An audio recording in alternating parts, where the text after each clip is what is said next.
Ben, aquí en El Español, claro, ainda que en castelán, porque é unha emisión para toda, porque é un xornal que publica para toda España, temos noticias de a quen se dedica este ano o Día das Letras Galegas.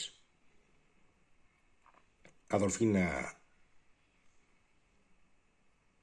e Rosa Casas Ramas, Eva Castiñeira e as Pandeireiras de Mens. Estas, sen dúbida, son irmás, son de Cerceda das dúas, provincia da Coruña, Eva Castiñeira de Muxía, e as Pandeireiras de Mens, Prudencia Garrido, a Meijide, Asunción Garrido a Meijide, e unha Lema Villar, de Malvique de Bergantiños.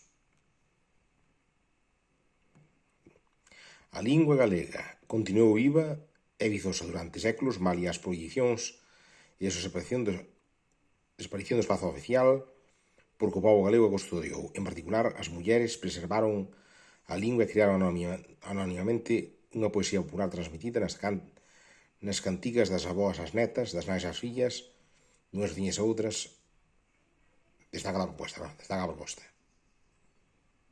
Efectivamente, las cantareiras y pandeireiras surgen en el contexto de trabajo y ayuda mutuos entre vecinos y sociedad labrega, en la que al término de las tareas se celebraba con música y baile. Sin embargo, la imagen que se hizo icónica a finales del siglo XIX fue la del gaitero acompañado del tambor. Relegando a estas mujeres a la esfera privada y manteniéndose en el anonimato, a pesar de componer y transmitir canciones populares. ¿Ven? É certo. La Real Academia Galega fai agora xustiza con este legado e di que as autoras na próxima edición del Día das Letras Galegas. Esa será a segunda vez que el homenaje se haga de forma colectiva y no individual. La primera fue en 1998, cuando se centró en los trovadores de la Ría de Vigo, Joan de Cambas, Mendiño y Martín Codax, claro, da famosa literatura galego-portuguesa medieval.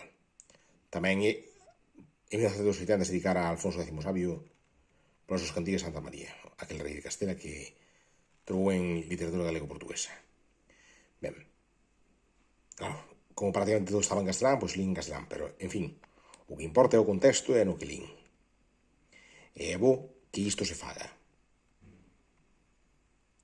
Non é que eu simpatice moito con este xornal, pero agradezo que tiña feito esta publicación, porque é moi importante.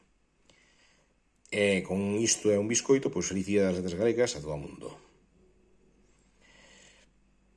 E que a nosa tradición non se perda. Nada máis dicir. De que a próxima.